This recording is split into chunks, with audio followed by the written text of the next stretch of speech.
Good evening everyone, good evening. कैसे हैं आप सब लोग? Good evening, good evening once again, good evening, good evening everyone. Ashish Kumar good evening, Aarti, Amrish, Shibud Kumar Das, Mohammad Subhan Pasha, अच्छा अनीश मोहम्मद, शायद खान, मोहम्मद सुभान, अरे आपका ही नाम बार बार क्यों आ रहा है? अमरीश जी आ चुके हैं, विपुल कुमार, काना सुमरा, ललिता धाकर आ चुकी हैं, सोनाली केशरी, पूजा, प्रियंका, सोनाली, अरे तीनों ग्रुप से आई हो क्या तुम? पूजा, प्रियंका, सोनाली है, सब ग्रुप बना के आए हो क्या? चलो फिर आगे सब बच्चे लाइव। हाँ जी, ठंड आ चुकी है, थोड़ा ध्यान रखिएगा, है ना? ठंड आ चुकी है, थोड़ा ध्यान रखिएगा अपना। मैम ऐप में क्वालिटी का ऑप्शन नहीं है, कौन कह रहा है ये? अनीश मोहम्मद जी को जरा क्वालिटी का ऑप्शन बताना बच्चों, आप लोग बता पाओगे, मैं तो परेशान हो गई बता बता के। कह रहे ऐप में क्वालिटी का ऑप्शन नहीं है। एक ऐसा वो बटन बना हुआ आ रहा है, ऐसा सा कुछ करके, ऐसा बटन, इसके ऊपर क्लिक करो, क्वालिटी का ऑप्शन है, कुछ भी, है ना? आ गए सब लोग कि 1 मिनट का टाइम और दूं? मैम आपने आप मेरा नाम नहीं लेती हैं, ठीक है भाई, धर्मेंद्र कुमार दास का नाम ले लिया है, इनका नाम लेना बहुत जरूरी है। चलो हाँ जी, ओके, चलो बताओ, हो गया है सब? स्टार्ट करें फिर आज की क्लास। विपिन आप कह रहे हैं आपने रिप्लाई नहीं करा, किस बात का रिप्लाई नहीं करा? क्या रिप्लाई करना था? चलो आ चुके हैं सब बच्चे, अब स्टार्ट करते हैं।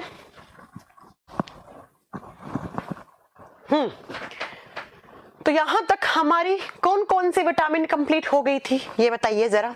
हमारी कौन कौन सी विटामिन यहां तक कंप्लीट हो गई थी? वो हो गई थी हमारी बच्चा, विटामिन ए कंप्लीट है, डी कंप्लीट है, ई कंप्लीट है, विटामिन के कंप्लीट है। और ये चारों कैसे विटामिन है?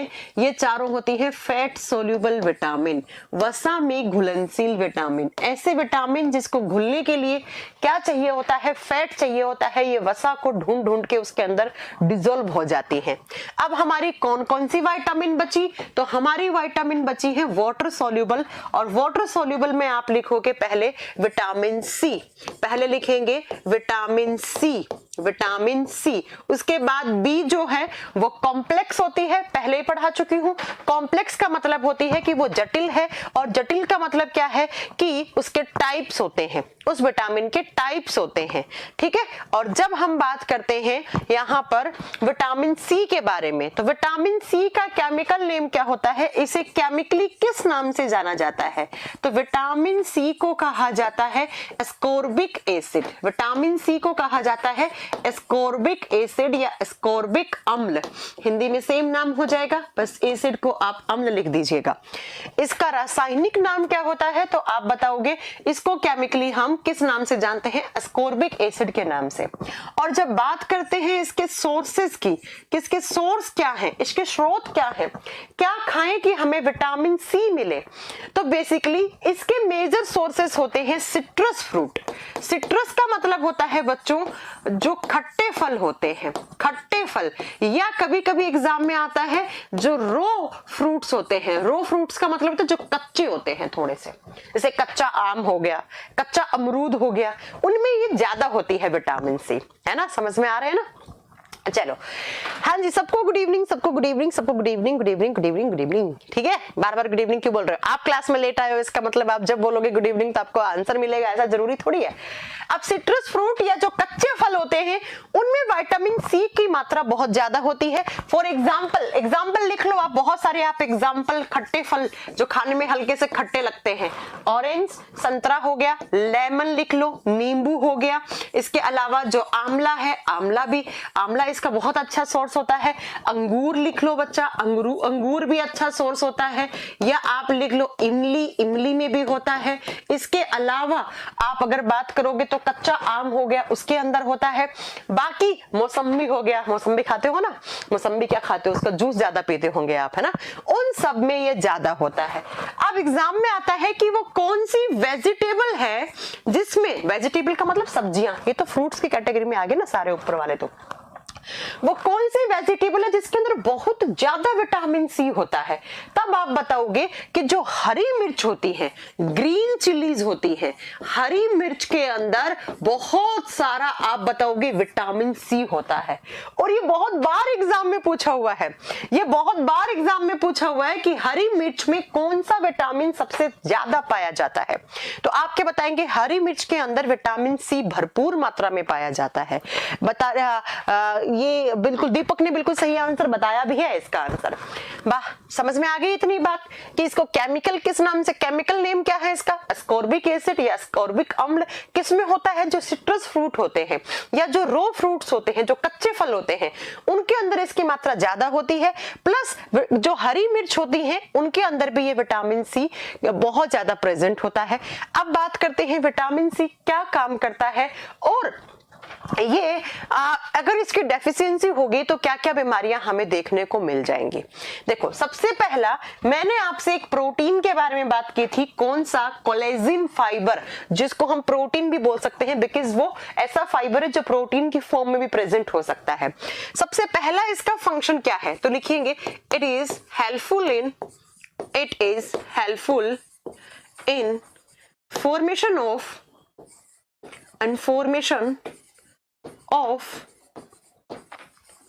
Collagen fibre.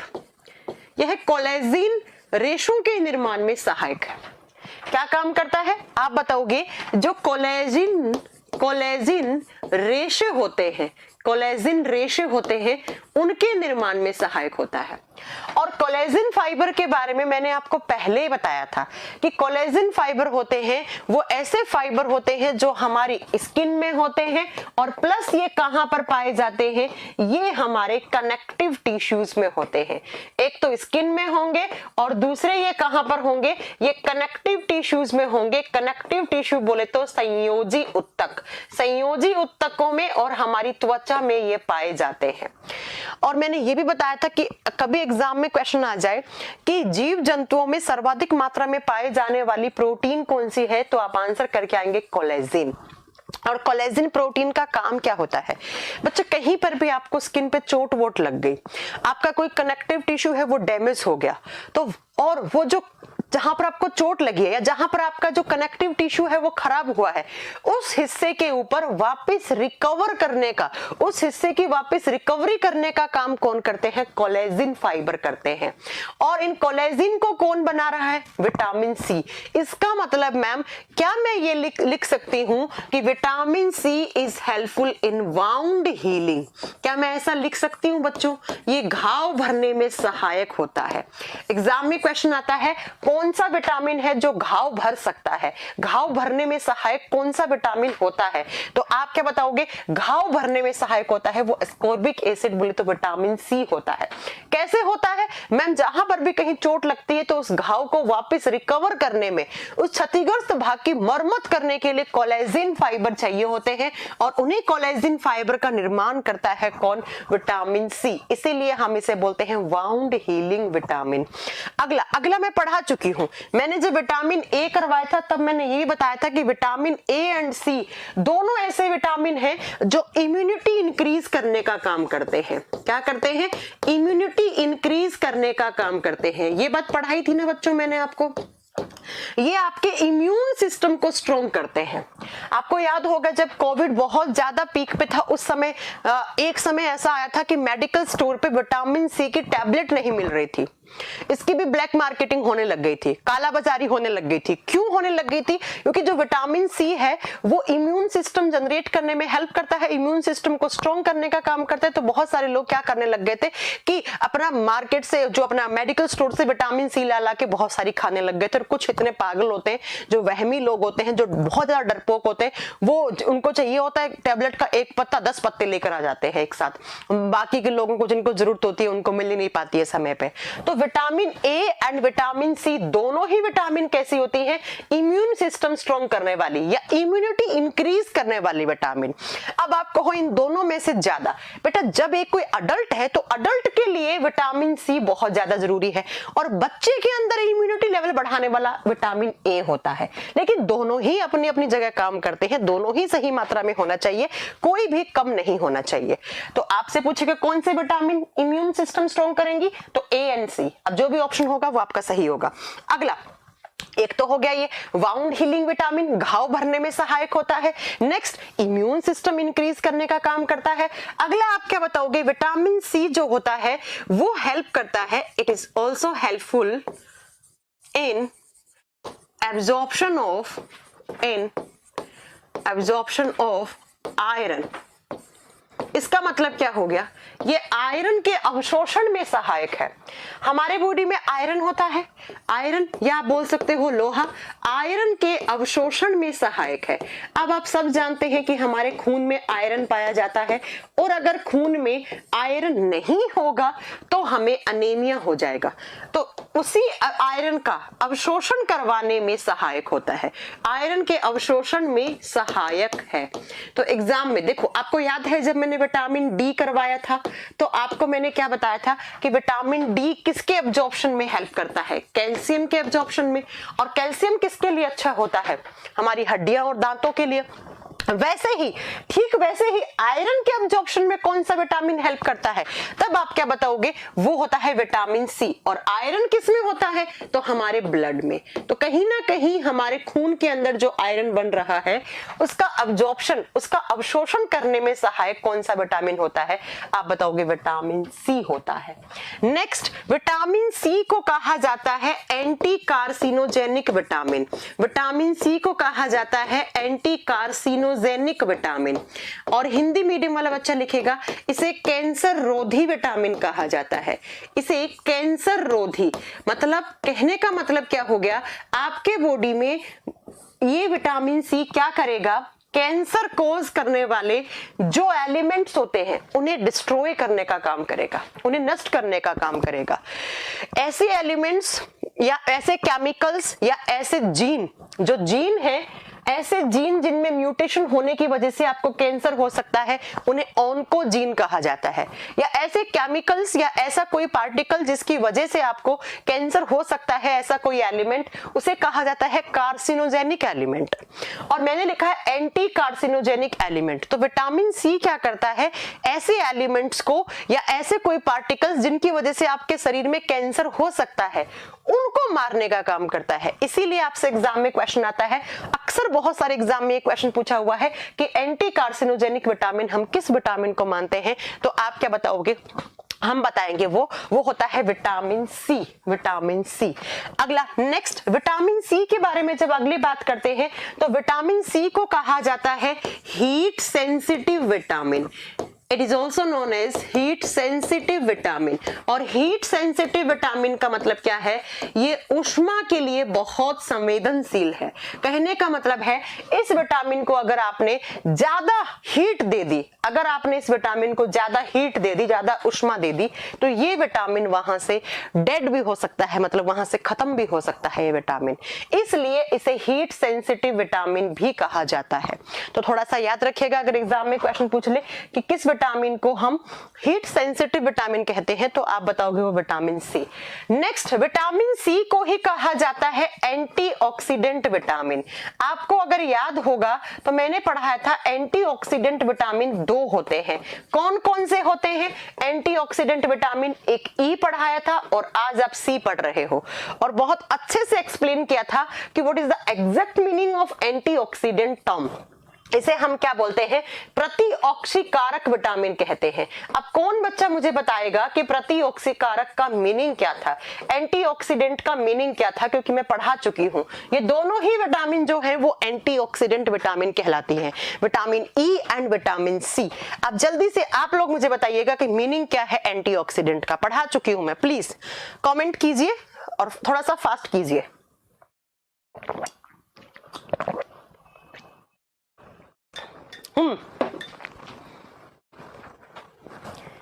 जल्दी कीजिए, बताओ, एक भी बच्चे का कमेंट नहीं आया अभी तक?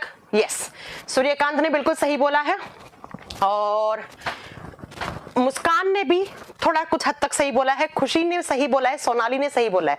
अरे एंटीऑक्सीडेंट का मीनिंग मैंने बताया था कि हमारे बॉडी में बहुत सारे फ्री ऑक्सीजन होते हैं, वो फ्री ऑक्सीजन हमारी सेल्स को या हमारे हार्ट की सेल्स को या आई सेल्स को खराब कर देती हैं। उन्हीं फ्री ऑक्सीजन को नष्ट करने का काम जो भी करता है कंपाउंड, उसे एंटीऑक्सीडेंट कंपाउंड या विटामिन करता है, तो उसे एंटीऑक्सीडेंट विटामिन कहते हैं। और कितने सारे बच्चों के सही आंसर आ रहे हैं, बहुत बढ़िया। तो वो vitamin E and vitamin C दोनों को ही प्रति ऑक्सीकारक विटामिन के नाम से जाना जाता है। अब आपको याद कैसे करना है आप जाने, आपका काम जाने, राइट। चलो अगले पॉइंट पे चलते हैं। नेक्स्ट, अगर हम विटामिन सी की बात करते हैं तो बेटा विटामिन सी ना ही तो अंडे में होता है और ना ही ये दूध में होता है, इन दोनों में ही ये नहीं पाया जाता। तो अक्सर एग्जाम में क्वेश्चन आता है कि दूध और अंडे में कौन सा विटामिन है जो नहीं पाया जाता है, तो आप बताओगे दूध और अंडे में विटामिन सी नहीं होता है।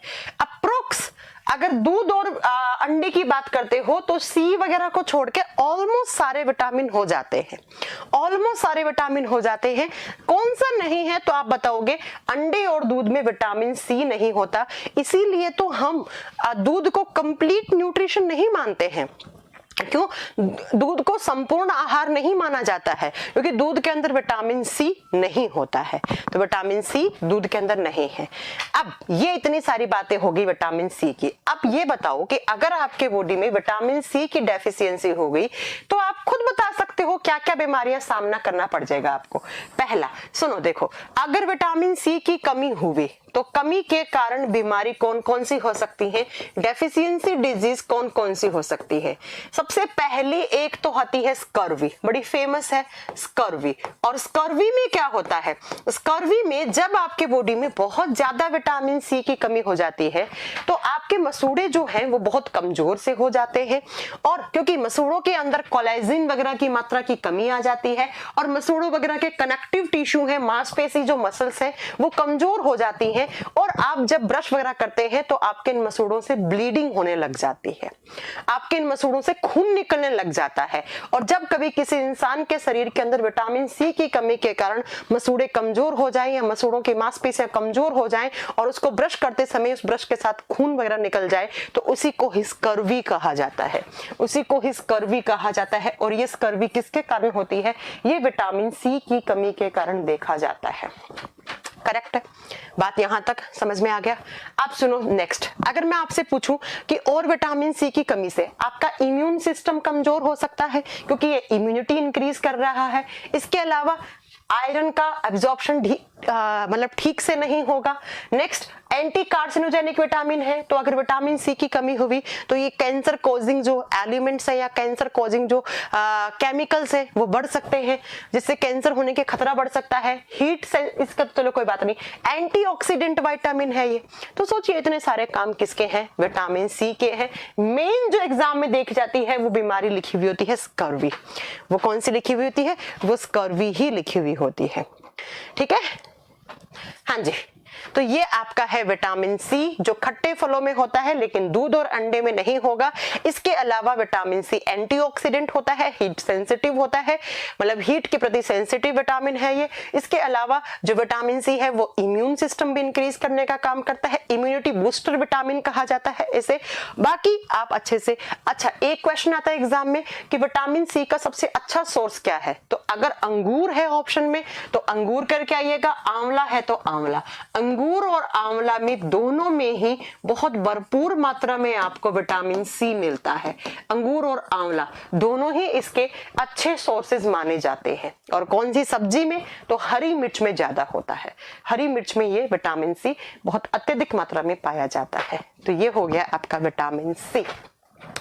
अब आपका बचता है एक विटामिन, कौन सा, विटामिन बी।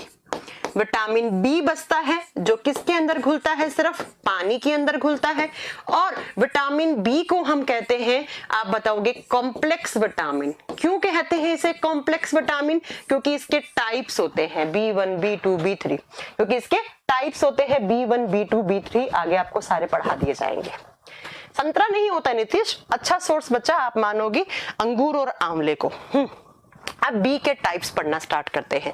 इसके लिए आपका टाइम थोड़ा सा खराब ना हो, मैं एक टेबल बना के लाई हूं, उस टेबल से सारा समझाऊंगी, कुछ चीजें ऐड ऑन करनी है उस टेबल में, तो उसको ध्यान से पढ़िए। चलो, अब आपके सामने आ रहा है विटामिन B1। सबसे पहला ये विटामिन बी है, आप ध्यान से पढ़िएगा इस टेबल को, ठीक है।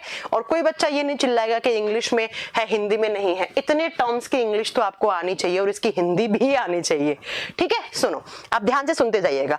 यहाँ पर पहले वाले कॉलम में लिखा है कि कौन सा विटामिन है, कौन सा मतलब बी का कौन सा टाइप है, और यहाँ पर उसका केमिकल नेम, रासायनिक नाम लिखा हुआ है, और यहाँ पर उसका मेन फंक्शन लिखा हुआ है, और यहाँ पर लिखे हुए उस विटामिन के बेस्ट सोर्स, सबसे अच्छा सोर्स क्या है, और यहाँ पे लिखा हुआ कमी के कारण बीमारी क्या क्या हो सकती है, ठीक है। बिल्कुल ध्यान से समझना है।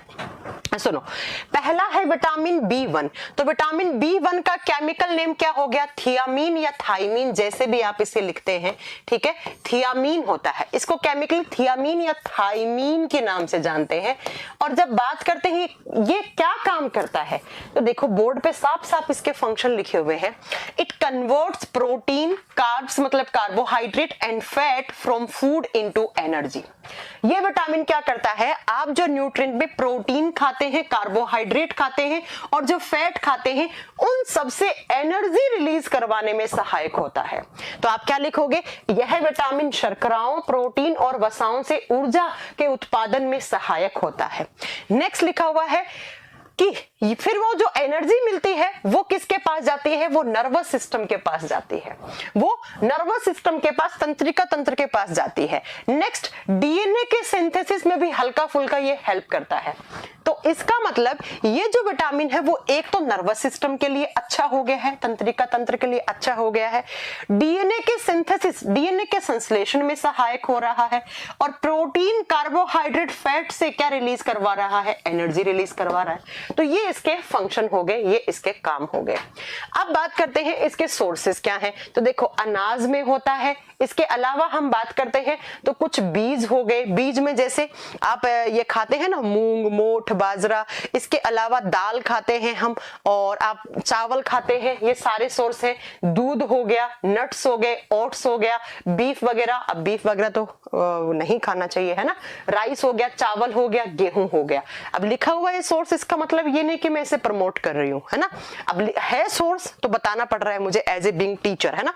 बाकी ऐसा नहीं है कि मैं कह रही हूँ कि आपको बीफ खाना चाहिए, ठीक है। तो ये इसके अनाज वाली चीजें, जैसे गेहूं हो गया, जैसे बाजरा, मूंग, मोठ हो गया, जैसे चावल हो गया, जैसे मूंगफली हो गया, जैसे सीड्स हो गए, बहुत सारे टाइप के सीड्स भी खाते हैं ना हम। तो ये सारे किसके सोर्सेज होते हैं, विटामिन ए के होते हैं। अब अगर विटामिन B1 के होते हैं, और अगर इस विटामिन B1 की कमी हो गई तो क्या हो सकता है, फटीग का मतलब है आपको थकान महसूस होगी। दूसरा, आप बताओगे इसकी कमी से होता है बेरी डिजीज। विटामिन B1 की कमी से होता है बेरी नामक रोग, और ये एग्जाम में बहुत बार आता है कि क्या होता है बेरी। कितने सारे बच्चों ने नाम सुन रखा है। बेरी डिजीज किसके कारण होती है, विटामिन B1 की कमी से होती है। अब इस बेरी के अंदर क्या होता है पहले वो सुनो, यहाँ पे लिखा हुआ ना, देखो, लीड्स टू बेरी, है ना। इस बेरी के अंदर क्या होता है, आपकी किसी भी हिस्से की मसल्स का के अंदर जो न्यूरॉन्स है वो डैमेज हो जाएंगे, ठीक है। मान लो आपके हाथ वाले पार्ट में है, तो इस हाथ के अंदर जो मांसपेशियां हैं, इसके न्यूरॉन्स हैं, वो खराब हो जाएंगे। तो न्यूरॉन्स आपके ब्रेन तक प्रॉपर सिग्नल नहीं लेकर जाएंगे, तो सिग्नल जब नहीं जाएंगे तो ब्रेन प्रॉपर उसे रिस्पॉन्स भी नहीं कर पाएगा, तो आपके इस हाथ में प्रॉपर मूवमेंट नहीं हो पाएगा, और धीरे धीरे फिर यही न्यूरॉन्स खत्म होने लग जाते हैं ब्रेन वाले हिस्से के, नर्वस सिस्टम वाले हिस्से के। तो आपके मसल्स के अंदर कुछ लकवे टाइप की हरकतें हो जाती हैं। लकवा टाइप का मतलब आपके मांसपेशियों के अंदर हलचल नहीं होगी, मांसपेशियों में कोई मूवमेंट नहीं होगा, और धीरे धीरे फिर यही बीमारी आपके तंत्रिका तंत्र को भी प्रभावित करती है, और इसी को कहा जाता है बेरी। तो अक्सर एग्जाम में क्वेश्चन 2 बनते हैं आपके, एक तो कि बेरी किस विटामिन की कमी से होता है, तो विटामिन B1 की कमी से होता है, और दूसरा जो बेरी है विटामिन B1 की कमी से हो रहा है, वो किस सिस्टम को इफेक्ट करता है, तो आप क्या बताओगे, वो ब्रेन किस में आता है, नर्वस सिस्टम में आता है। इसमें नर्व्स और ब्रेन्स डैमेज हो जाती हैं, या आपकी मांसपेशियों के न्यूरॉन्स भी डैमेज हो जाते हैं। तो आप बताओगे उसे कहा जाता है बेरी बेरी। और एक किसकी कमी से? विटामिन B1, जिसे आप थियामीन भी कहते हैं। अगला है विटामिन B2। विटामिन B2 को कहा जाता है राइबोफ्लेविन। इसका केमिकल नेम क्या है? तो इसे केमिकली हम किस नाम से जानते हैं? राइबोफ्लेविन नाम से जानते हैं। और ये इसका काम क्या होता है? ये भी एक तो विटामिन B1 के जैसे ही काम करता है। क्या करता है? It converts protein, carbs and fat from food into energy. Protein हो गया, कार्बोहाइड्रेट हो गया, फैट हो गया, इन सबको क्या करता है? ये एनर्जी वगैरह में कन्वर्ट करने का काम करता है। प्लस आपको हेल्दी रखने के लिए, आपका मेटाबॉलिज्म हेल्दी रखने के लिए विटामिन जरूरी होता है। और थोड़ा बहुत ये आंखों की हेल्थ के लिए भी अच्छा होता है। अब ये कहां से मिलता है? तो ये दूध वाले प्रोडक्ट में बहुत ज्यादा मिलता है। यहां लिखा हुआ है दूध एंड डेयरी प्रोडक्ट। अब डेयरी पे क्या मिलता है? दूध से बने हुए प्रोडक्ट मिलते हैं। अंडे में भी होता है, मछली में होता है, ग्रीन लीफी वेजिटेबल्स, हरे पत्तेदार सब्जियों में होता है, अनाज में होता है, और बाकी जो लीवर वगैरह खाते हैं उसमें भी होता है। अब अगर इस विटामिन की डेफिशिएंसी होगी तो क्या हो जाएगा? तो सुनिए, आपके जो लिप्स हैं उस पे क्रैक पड़ जाएगा, होंठों के ऊपर दीवारें से बनने लग जाएगी, आपके होंठ फट जाएंगे। अगला, आपकी जो जीभ है वो लाल हो जाएगी और उसमें सूजन आ जाएगी। रेडनेस ऑन टंग, जीभ लाल हो जाएगी, उसमें सूजन आ जाएगी, और साथ में आपके स्किन वगैरह पर भी इचिंग होकर स्किन थोड़ी सी रेडिश पड़ सकती है, लाल हो सकती है। और इसी को हम बताएंगे, ये नहीं लीड्स टू पेलेग्रा नहीं, मतलब कहने का इतना ही, आप इतना याद रखोगे। और इसके अलावा नेक्स्ट आप बताओगे कि आपको हो सकते हैं, आपको क्या हो सकता है? आपको इसके साथ साथ ब्लिस्टर्स देखने को मिलेंगे। Blisters on tongue and lips. Blisters का मतलब होता है छाले। छाले तो जानते हो ना, तो आपके जीभ के ऊपर छाले पड़ जाएंगे, आपका जो अंदर की तरफ जो होंठ वाला पार्ट है उस पे छाले बनने लग जाते हैं। तो मैंने क्या कहा? विटामिन B2 जो बेसिकली दूध और दूध से बने हुए जो डेयरी प्रोडक्ट्स होते हैं उनमें बहुत ज्यादा पाया जाता है, और उसकी कमी से आपके होंठ फट जाते हैं, होंठों के ऊपर एक दीवार सी बन जाती है, क्रैक्स पड़ जाते हैं, छाले पड़ जाते हैं, जीभ लाल हो जाती है, सूज जाती है, और आपको स्किन वगैरह पर भी लाल लाल से ऐसे इचिंग होकर आपकी स्किन में रेडनेस आ जाती है। तो ये हो गया विटामिन B2। अब चलते हैं नेक्स्ट, विटामिन B3। B3 को केमिकली हम नियासिन के नाम से जानते हैं, या इसी का एक दूसरा नाम भी होता है क्या? निकोटिनिक एसिड या निकोटिन एसिड। इसके 3 नाम हैं, लिख लीजिएगा। इसको निकोटिनिक एसिड से भी जानते हैं, निकोटिनिक अम्ल, या इसी का एक और नाम होता है nicotine acid. Nicotine acid, nicotine अम्ल, ये 3 इसी विटामिन के केमिकल नेम है। क्या क्या लिखोगे? विटामिन B3 को हम नियासिन बोल सकते हैं, इसे निकोटिन एसिड, निकोटिन अम्ल कह सकते हैं, इसे निकोटिनिक एसिड कहा जा सकता है। अब अक्सर एग्जाम में जो आता है वो नियासिन नाम से ही आता है, लेकिन क्या पता कभी कभी निकोटिनिक एसिड से आ जाए, तो मुझे तो सब बताना पड़ेगा ना, है ना। इसलिए मैं यहाँ पर इसके सारे ही नाम नोट करवा दे रही हूँ कि इसे नियासिन बोलो, इसे निकोटिनिक एसिड बोलो, इसे निकोटिन एसिड बोलो। अब बात ये आती है कि ये क्या काम करता है। तो यहाँ पर एक फंक्शन तो आप देख रहे हैं, vitamin B1, B2, B3, B5, इन सबका एक तो कॉमन फंक्शन है। क्यों? क्योंकि है तो विटामिन बी के ही टाइप्स ना, तो एक काम तो सेम निकलेगा, एक काम तो सेम आपको मिलेगा ही मिलेगा। अब ये नियासिन क्या काम करता है? तो बच्चा इसका ये तो मेन काम नहीं है, ये तो सभी विटामिन करते ही करते हैं। इसका जो मेन काम होता है वो आता है जो कोलेस्ट्रोल है उसको सिंथेसिस करने में। कोलेस्ट्रॉल पढ़ाया था मैंने, कोलेस्ट्रॉल के निर्माण में सहायक होता है। ये विटामिन क्या करता है? कोलेस्ट्रॉल के निर्माण में भी सहायक होता है, और कोलेस्ट्रॉल को इंप्रूव करवाता है, उसकी क्वालिटी को इंप्रूव करवाता है। कौन सा vitamin? Vitamin B3। Vitamin B3 cholesterol के संश्लेषण में भी सहायक होता है, ये बताओगे। अब कहां से? तो ये सारे सोर्सेज लिखे हुए हैं, जैसे फिश हो गया, मिल्क हो गया, डेयरी प्रोडक्ट्स हो गए, सीड्स हो गए, अंडा हो गया, ग्रीन वेजिटेबल्स हो गया, बीन्स खाते हैं, बहुत सारी अनाज खाते हैं, नट्स खाते हैं, इन सब से मिलता है। अब बात करते हैं कि इसका काम क्या है, इसकी डेफिशिएंसी डिजीज कौन सी है। तो डेफिशिएंसी डिजीज होती है पेलेग्रा, लेकिन इसी पेलेग्रा को हम एक और नाम से जानते हैं, वो मैं आपको लिखवा रही हूँ। क्या? वो मैं आपको लिखवा रही हूँ, जरा ध्यान से सुनिए कौन सा, ठीक है। B3 जिसे हम क्या बोलते हैं, नियासिन। तो इसी नियासिन की डेफिशिएंसी से, इसी की कमी से एक बीमारी होती है जिसे हम कहते हैं, आप बताओगे, D4 डिजीज। कितने बच्चों ने सुना है ये D4 या 4D डिजीज? 4 पहले लिख लो, 4D डिजीज, 4D रोग कहा जाता है, 4D रोग। अब इस D का मीनिंग क्या है? इस D का मीनिंग क्या है? इसी को 4D डिजीज या इसी को पेलेग्रा कहा जाता है, इसी को पेलेग्रा। हालांकि पेलेग्रा इन 4 में से एक D का मीनिंग होता है, पेलेग्रा, है ना।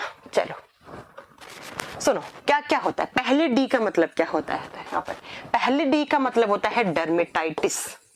डर्मेटाइटिस एक रोग है। इसके अंदर क्या होता है, आपकी ये जो उंगलियों के बीच वाला हिस्सा है, इसमें बहुत ज्यादा ईचिंग होती है, बहुत ज्यादा खुजली आती है, आप फिर खुजला लेते हो, जिसके कारण आपको स्किन इन्फेक्शन हो जाता है, और उसी स्किन इन्फेक्शन को ही पेलेग्रा का नाम दिया जाता है।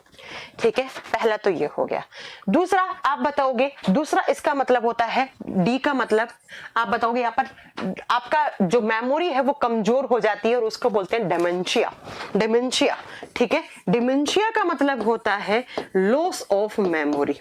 विटामिन B3 की कमी से आपका याददाश्त का कमजोर होना, लॉस ऑफ मेमोरी, मेमोरी का धीरे धीरे खत्म होना क्या कहलाता है? डिमेंशिया कहलाता है।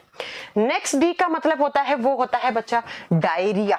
और डायरिया का मीनिंग तो मैं बहुत बार बता चुकी हूं कि डायरिया का मीनिंग क्या होता है, आप बताओगे।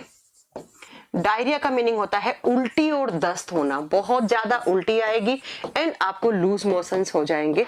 आप जो खाओगे आपका डाइजेस्टिव सिस्टम इफेक्ट हो जाएगा और उसकी वजह से आपको क्या हो सकता है, आप बताओगे डायरिया हो सकता है। और अल्टीमेटली फिर फोर्थ डी का मतलब होता है डेथ, आपकी मृत्यु हो जाती है। तो आप इसे 4D डिजीज बोलिए या आप इसे पेलेग्रा डिजीज बोलिए, सेम बात है। हालांकि पेलेग्रा इसे कहा जाता है जो आपकी स्किन पे इंफेक्शन होता है या आपकी स्किन पर ईचिंग होने लग जाती है, जलन सी होने लग जाती है, बहुत ज्यादा खुजली आती है स्किन के ऊपर, उसे मेन कहा जाता है पेलेग्रा, उसे मेन कहा जाता है पेलेग्रा। तो आपसे पूछ ले किस विटामिन की कमी से 4D डिजीज, 4D का मतलब, एक D का मतलब dermatitis, skin infection, dementia, loss of memory, याददाश्त का कमजोर होना, डायरिया, उल्टी दस्त होना, डेथ, फिर फोर्थ वाले डी का मतलब अब इतनी सारी बीमारियां अगर एक इंसान में हो जाएंगी तो भाई उसका मरना तो तय है ना। तो इसी को 4D डिजीज कहा जाता है। किसकी कमी से? B3 की कमी से। समझ में आ गया? चलो अब चलते हैं नेक्स्ट पे, बता दोगे। तो B1 की कमी से क्या हुआ? बेरी बेरी हुआ। B2 की कमी से छाले वगैरह पड़ गए, जीभ लाल हो गई और क्रैक्स आ गए आपके हॉट लिप्स वगैरह पर। और B3 की कमी से पेलेग्रा या D4 डिजीज। अब बात करते हैं नेक्स्ट B5। आप में से कुछ लोग कहेंगे मैम B4 क्यों नहीं है? नहीं है तो नहीं है, आपको भी नहीं पढ़ना, मुझे भी नहीं पढ़ाना, तो अच्छा है। तो नेक्स्ट है B5, पेंटोथेनिक एसिड। 5 को हम क्या बोलते हैं? पेंटा। देखो कुछ बुक्स वाले B5 का नाम नियासिन लिखे हुए होते हैं, वो गलत लिखे हुए हैं, वो गलत लिखे हुए हैं, वो अपडेटेड कंटेंट नहीं है। हालांकि पुरानी एनसीईआरटी वगैरह में B5 को नियासिन ही कहते थे। इसलिए देखो ना यहाँ पर भी लिखा हुआ है लीड्स टू पेलेग्रा, B3 की कमी से लिखा हुआ ना ये, जबकि पेलेग्रा यहाँ पर जो है B2 वाली से, क्योंकि ये सारी विटामिन जो है ना B2, B3, B4 इनका एक फंक्शन सेम सा रहता है। लेकिन आपको बताना है कि B5 का केमिकल नेम पेंटोथेनिक एसिड ही होता है, पेंटोथेनिक अम्ल ही होता है, आपको यही जानना है। अब ये क्या करता है? ये तो एक कॉमन काम है इसका। अगला क्या काम करता है? ये हल्का फुल्का आरबीसी के निर्माण में सहायक होता है। और नेक्स्ट ये हार्मोन प्रोडक्शन में बहुत सहायक होता है। क्या करता है B5 एक तो डाइजेशन की प्रोसेस में हेल्प करता है, डाइजेशन बोले तो पाचन की प्रक्रिया में सहायक है। अगला उसके बाद आप बताओगे कि ये B5 और क्या करता है? डाइजेशन के साथ साथ हार्मोन के निर्माण में सहायक होता है। जो हार्मोन्स बनते हैं ना हमारे शरीर में, उनके उत्पादन में सहायक है।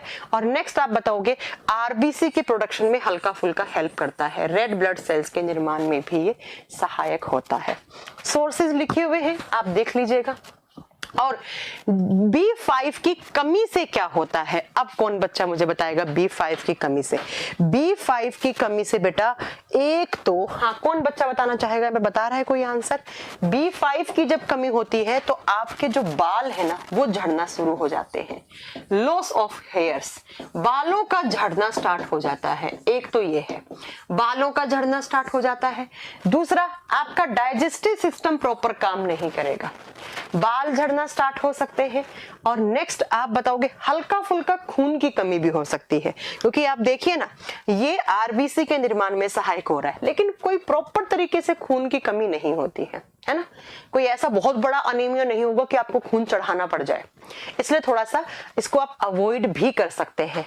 बाकी आप याद रखेंगे B5 की कमी से बाल वगैरह झड़ने लग जाते हैं, हार्मोन इम्बैलेंस से हो जाते हैं, कमी वमी आ जाती है हार्मोन्स की, और बाकी डाइजेशन में थोड़ा सा प्रॉब्लम हो जाता है, उस इंसान का डाइजेस्टिव सिस्टम सही काम नहीं करता है। ये हो गए प्यारे बच्चों आपके B5। अगला चलते हैं B6। B6 का केमिकल नेम होता है पायरोडोक्सिन, पायरोडोक्सिन, पायरोडोक्सिन। और ये एक काम तो सबका ही, ये देखो ये तो सेम सा ही है, प्रोटीन और अमीनो एसिड का मेटाबॉलिज्म में सहायक होता है, प्रोटीन और अमीनो अम्ल का चयापचय करवाता है। नेक्स्ट आप बताओगे रिलीज टू स्टोर्ड ग्लूकोज, जो स्टोर ग्लूकोज होता है किसके फॉर्म में होता है, ग्लूकोज स्टोर ग्लाइकोजन की फॉर्म में होता है, पढ़ा चुकी हूँ आपको बहुत बार, उस ग्लाइकोजन को रिलीज करवाने का काम करता है। नेक्स्ट ये भी हार्मोन प्रोडक्शन में सहायक होता है और ब्रेन फंक्शन में भी सहायक होता है, और साथ साथ में ये भी आरबीसी के निर्माण में सहायक होता है, आरबीसी फॉर्मेशन में भी ये हेल्प करता है, आरबीसी के निर्माण में भी ये सहायक होता है। सोर्सेज अपने आप लिख लीजिएगा। इसकी कमी से क्या होगा, मांसपेशियों में कमजोरी आएगी, एंजाइटी, एंजाइटी का मतलब होता है बहुत तेज घबराहट होना, किसी भी बात को लेके आप नेगेटिव होगे तो बहुत तेज आप में घबराहट सी आ जाएगी, आपको समझ में नहीं आएगा, एकदम आप पूरे नेगेटिव हो जाएंगे, उसे बोलते हैं एंजाइटी। और डिप्रेशन, और साथ साथ में हो सकता है आपको माइल्ड अनीमिया। माइल्ड अनीमिया का मतलब होता है हल्की फुल्की आप में खून की कमी भी देखी जा सकती है, हल्की फुल्की आप में, माइल्ड का मतलब होता है हल्का फुल्का आप में खून की कमी भी देखने को मिल सकती है। ठीक है, हाँ एंजाइटी का मतलब हर छोटी सी बात जिसकी आपको इतनी ज्यादा चिंता नहीं करनी चाहिए थी, उसकी भी आपने बहुत ज्यादा आपने बात को सोच लिया है, बार बार उसी चीज को सोच रहे हो, घबराहट हो रही है ना, तो बीपी वगैरह लो हो गया आपको, उसको एंजाइटी कहा जाता है, उसे हम एंजाइटी कहते हैं, इस बात को याद रखिएगा। ठीक है, मसल्स वगैरह में वीकनेस आ सकती है, क्रैम्प आ सकते हैं, डिप्रेशन में जा सकते हैं, और हल्का फुल्का खून की कमी हो जाएगा, उसे माइल्ड एनीमिया कहा जाता है। दीपक रॉय, शुभी रॉय, ठीक है बेटा, समझ में आ रहा है, ओके। नेक्स्ट चलते हैं विटामिन B7, जिसे बायोटीन भी कहते हैं, या इसी विटामिन को कहा जाता है विटामिन H। अभी आया था एसएससी जीडी के पेपर में कि विटामिन H का केमिकल नेम क्या है, विटामिन B7 बोलो या विटामिन H बोलो, बात एक ही है, बायोटीन। ठीक है, अब क्या करता है, देखो हेयर्स एंड नेल्स की हेल्थ के लिए सहायक है, बालों के और नाखूनों को मजबूत बनाता है, बालों को मजबूत बनाता है, नाखूनों को मजबूत बनाता है, बालों में केराटिन प्रोटीन का सिंथेसिस करवाता है। और जब इसकी कमी हो जाएगी B7 की, तो क्या क्या हो सकता है, वोमिटिंग होगा, इसकी कमी से भी डिप्रेशन हो सकता है, भूख का लगना बंद हो सकता है, और बाल झड़ भी सकते हैं, लॉस ऑफ हेयर्स, बाल झड़ भी सकते हैं, और आपको बाल सफेद भी हो सकते हैं, whitening of hairs, white hairs आ सकते हैं आपको, बाल आपके सफेद हो सकते हैं, नाखून बहुत ज्यादा सफेद हो जाएंगे, और नाखून भी बहुत कमजोर से होकर आपके किसी भी चीज के ऐसे हल्का फुल्का टच होने से नाखून टूट जाते हैं, कमजोर हो गए। ठीक है, तो ये आप बताएंगे। ठीक है बेटा, ब्यूटी विटामिन तो मैं पहले पढ़ा चुकी हूँ, उदयभान सॉरी, विटामिन ई को ब्यूटी विटामिन कहा जाता है। तो विटामिन B7 आपके बालों के लिए, नाखूनों की हेल्थ के लिए अच्छा होता है। सोर्सेज आप लिख ही लोगे, इसकी वजह से भूख का लगना बंद हो सकता है, उल्टी आ सकती है, आपको डिप्रेशन हो सकता है, बाल झड़ सकते हैं, बाल सफेद आ सकते हैं, बाल सफेद आ सकते हैं। नेक्स्ट है विटामिन B9, अगला है विटामिन B9। B9 को फोलिक एसिड या मैलिक एसिड कहा जाता है। विटामिन B9 को आप फोलिक एसिड बोलिए या मैलिक एसिड बोलिए। क्या काम करता है देखिए, साफ साफ लिखा हुआ है formation of red blood cells, यही इसका मेन काम है, बाकी सब छोड़ दो। ये आरबीसी के निर्माण में बहुत ज्यादा हेल्प करता है बच्चा। और कब, जब एक लड़की प्रेग्नेंट होती है, जब एक माँ गर्भवती होती है और उसके गर्भ में एक बच्चा पल रहा है, उस बच्चे के अंदर भी खून बनाने वाला, आरबीसी बनाने वाला यही विटामिन होता है। इसीलिए जब कोई लड़की प्रेग्नेंट होती है तो उसके बॉडी में विटामिन B9 की कमी को चेक किया जाता है, और अगर कम है तो उसे फोलिक एसिड की टैबलेट आती है वो दी जाती है ना। तो एग्जाम में अगर क्वेश्चन पूछ ले कि एक प्रेग्नेंट महिला के लिए सबसे ज्यादा लाभदायक विटामिन हम किसे मानेंगे, तो विटामिन B9 को मानेंगे, विटामिन B9 को मानेंगे, है ना। ठीक है।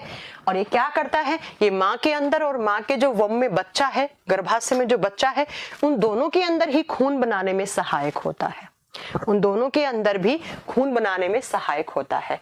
और जब हम बात करते हैं इसकी कमी से क्या हो सकता है, तो इसकी कमी से, अगर ये प्रॉपर तरीके से विटामिन B9 नहीं हुआ तो इसकी कमी से माँ में भी खून की कमी हो सकती है और बच्चे में भी हो सकती है।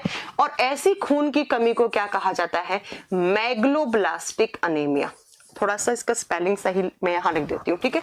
इसकी कमी से जो अनीमिया होता है उसे कहा जाता है megaloblastic anaemia, megaloblastic anaemia. RBC proper बन नहीं पाती है, मैच्योर नहीं हो पाती है, और जब वो मैच्योर नहीं हो पाई तो वो काम भी नहीं कर पाएंगी। मैग्लोब्लास्टिक अनीमिया, अगर वहां पे स्पेलिंग नहीं दिख रही है तो प्लीज यहाँ पर मैं एक बार अच्छे से लिख देती हूँ, लिख लीजिएगा ना। इसकी कमी से जो अनीमिया होता है उसे मैग्लोब्लास्टिक अनीमिया, क्योंकि एग्जाम में पूछा जाता है कि किस विटामिन की कमी से मैग्लोब्लास्टिक अनीमिया हुआ है, विटामिन B9 की कमी से, B9 की कमी से। आरबीसी प्रॉपर नहीं बन पाती है, मैच्योर नहीं हो पाती है, तो माँ और बच्चे दोनों के अंदर ये बीमारी हो जाती है। अगला है कौन सा विटामिन, लास्ट टाइप है विटामिन B12, इसे कोबालमिन या सियानोकोबालमिन, कोबालमिन या सियानोकोबालमिन विटामिन कहा जाता है। सोर्सेज आप लिख लोगे। अगेन ये आरबीसी, और आरबीसी के साथ साथ जो हीमोग्लोबिन होता है, मैंने आपको पढ़ाया है HB, उनके निर्माण में भी सहायक होता है। आरबीसी और साथ साथ में किसका, हीमोग्लोबिन के निर्माण में सहायक होता है। इसकी कमी से आपकी नर्व तंत्रिकाएं नष्ट हो सकती है, डैमेज हो सकती है, आपको थकान हो सकता है, अगेन अनीमिया। लेकिन यहाँ पे जो अनीमिया होता है उसे कहा जाता है पर्नीसियस अनीमिया, पर्नीसियस अनीमिया। ये जो अनीमिया है इसे नाम दिया जाता है पर्नीसियस अनीमिया का। और इस अनीमिया में क्या होता है, इस अनीमिया में बेटा आपकी आरबीसी भी इमेच्योर नहीं हो पाती है, और दूसरा साथ साथ में जो हीमोग्लोबिन है उसकी भी कमी हो जाती है। हीमोग्लोबिन और आरबीसी दोनों की कमी देखी जाती है इस पर्नीसियस अनीमिया में, दोनों ही अनीमिया है, दोनों में ही खून की कमी है। अब एग्जाम में कैसे आता है, याद कैसे रखोगे, B9 मैग्लोब्लास्टिक अनीमिया, है ना, कैसे याद करोगे, मैग्लोब्लास्टिक अनीमिया। तो हमें हमारी मैम ने ऐसा याद करवाया था, हर बच्चे के लिए माँ पहले आती है, पापा बाद में आते हैं, है ना। तो माँ, M से क्या बन गया, मैग्लोब्लास्टिक से मदर, माँ, और इस P से आप पापा मान लो, है ना। तो हर बच्चे के लिए माँ पहले है, पापा बाद में है। तो अब माँ पहले है तो पहले कौन से आया, B9, तो माँ से M से मैग्लोब्लास्टिक, और बाद में कौन है, पापा, तो P से ये बाद में आता है B12, 12 बाद में आएगा, 9 पहले आएगा, तो इसे पर्नीसियस अनीमिया होता है इसकी वजह से। इस तरीके से याद कर लो। और B12 के अंदर कौन सी धातु है, तो यहाँ पर नाम से ही क्लियर है, कोबाल्ट। इस B12 के अंदर कौन सी मेटल होती है, कोबाल्ट धातु पाई जाती है।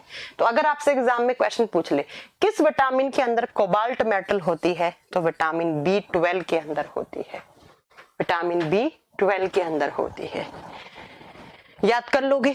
अब बताओ किसी को कोई भी प्रॉब्लम हो तो, अब मैं मोटा मोटा एक बार लिखवा दूं कि किस विटामिन, जल्दी से आपको याद हो जाए, विटामिन B वाला, है ना। बस इनकी बीमारियां मेन है। अगर हम बात करते हैं B1 को, तो B1 को बोलते हैं, थोड़ा सा रिवाइज करवा देती हूँ, थियामिन। और इसकी सोर्सेज वगैरह तो याद कर लेना। इसकी कमी से होता है बेरी, जिसके अंदर आपकी मांसपेशियां वगैरह डैमेज हो जाती है और आपको प्रॉपर नर्वस सिस्टम है वो अच्छे से काम नहीं कर पाता है।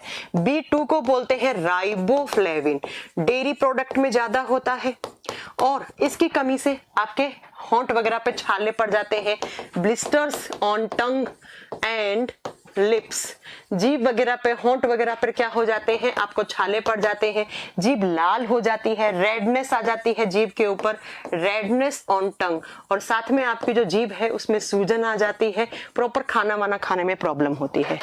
नेक्स्ट है B3 जिसे हम नियासिन बोलते हैं, और नियासिन की कमी से या तो आपको लिखा हुआ मिलेगा एग्जाम में पेलेग्रा, या आपको क्या मिलेगा 4D डिजीज। 4D का मीनिंग मैंने बता दिया है। B5 को बोलते हैं पेंटोथेनिक एसिड, पेंटोथेनिक अम्ल, और इसकी वजह से क्या क्या हो सकता है, तो थोड़ी देर पहले बताया था कि इसकी वजह से आपको एंजाइटी हो सकती है, आपको डिप्रेशन हो सकता है, सब लिख लीजिएगा, एंजाइटी हो सकती है, डिप्रेशन हो सकता है, बाल वगैरह झड़ सकते हैं। ठीक है, अगला है B6 को बोलते हैं हम पायरोडोक्सिन, पायरोडोक्सिन। ये पीछे वाली पीपीटी में B5 का सही लिखा हुआ था ना, अच्छा B5 का, ओ सॉरी B5 का यहाँ पर तो लिखा हुआ नहीं ना, B5 की वजह से तो बाल झड़ जाते हैं। हाँ, डिप्रेशन काइंड ऑफ हल्का फुल्का डिप्रेशन भी हो सकता है, इसकी वजह से लिखेंगे आपको लॉस ऑफ हेयर्स, बालों का झड़ना, लॉस ऑफ हेयर्स, और साथ में आपको डिप्रेशन जैसी भी चीजें देखने को मिल सकती हैं, हार्मोन वगैरह इम्बैलेंस भी हो सकते हैं। B6 पायरोडोक्सिन, इसकी कमी से एंजाइटी रहेगा, साथ में आप लिखोगे थोड़ा सा हल्का फुल्का खून की कमी हो सकती है जिसे हम माइल्ड अनेमिया भी कह सकते हैं, और कुछ किडनी स्टोन जैसी भी प्रॉब्लम देखने को मिल सकती है इंसान में, हार्मोन इम्बैलेंस भी हो सकता है इंसान का, और वो डिप्रेशन में भी जा सकता है, तो ये किसकी वजह से देखा जाता है, B6 की वजह से। और अगला है B7 जिसे हम बायोटीन, ये मैं क्विक रिवीजन करवा रही हूँ, ठीक है, बायोटीन, या इसी को विटामिन H भी बोलते हैं, विटामिन H। ये भी बालों और नाखूनों के लिए अच्छा है, तो बाल झड़ सकते हैं, नाखून कमजोर हो सकते हैं, और साथ में क्या हो सकता है, बाल झड़ के नाखून कमजोर होके साथ में आप बताएंगे आपको डिप्रेशन वगैरह और एंजाइटी वगैरह, और आपको मांसपेशियों में क्रैम्प आ सकते हैं, ये सारी चीजें आपको देखने को मिलेंगी। ठीक है, भूख लगना बंद हो जाएगा। अगला है B9 को कहा जाता है मैलिक एसिड, जो एक प्रेग्नेंट लड़की के लिए बहुत अच्छा होता है, और इसकी कमी से होता है वो मेन है मेगलोब्लास्टिक अनेमिया, मेगलोब्लास्टिक। और लास्ट वाला B12 जिसमें कोबाल्ट धातु होती है उसे बोलते हैं सियानोकोबाल्मिन, और इसकी वजह से कौन सा होता है, पर्नीशियस अनेमिया। पर्नीशियस अनेमिया में हीमोग्लोबिन भी कम आएगा, आरबीसी भी कम आएंगी, खून की कमी आएगी, तो इसे पर्नीशियस अनेमिया कहते हैं। ये ठीक है, तो यहाँ पर आकर विटामिन बी भी खत्म हो गया है, और आपके सारा विटामिन वाला चैप्टर 100% कंप्लीट हो चुका है। अब बताइए, अगर किसी को भी किसी भी प्रकार का कोई डाउट हो, कोई समस्या हो विटामिन वाले चैप्टर से, मैम ये समझ में नहीं आया, वो समझ में नहीं आया, आप मेरे से पूछ सकते हैं। मैंने अपना 100% दिया, इससे ज्यादा अगर आप इतना पढ़ लोगे ना विटामिन में, कहीं से कोई क्वेश्चन नहीं बनता है। अब लगाइए प्रीवियस ईयर, मालूम चल जाएगा आपको, लगाइए प्रीवियस ईयर, खुद को मालूम चल जाएगा कि इसके अलावा एग्जाम में कुछ भी नहीं आता है। अब बताओ किसी को कोई डाउट हो? हाँ, मैं ये वाला पीपीटी डलवा दूंगी आपकी क्लास में। आप कह रहे हैं वैसे नोट्स में है बेटा, ये सब कुछ मेरे नोट्स में है, ये सारा। एक ट्रिक लिखी हुई है, देखो, केमिकल नेम याद करने की। रथ एक टॉफी है, तो देखो रथ, ये देखो पहला रेटिनोल, रथ से रेटिनोल, तो रेटिनोल विटामिन ए का केमिकल नेम है। थे से थाइमीन बी का है, एक एस्कॉर्बिक एसिड सी का है, तो ये एक कैल्सीफिरोल, कैसे कैल्सीफिरोल, टे से टोकोफेरोल, और फी से फाइलोक्वेनिन, फिलोक्वेनिन लिख रखा है इसने, फाइलोक्वेनिन। ये तो ऐसे ही है, तो ऐसे मेरे जैसे याद कर लो, क्या ट्रिक की जरूरत होगी।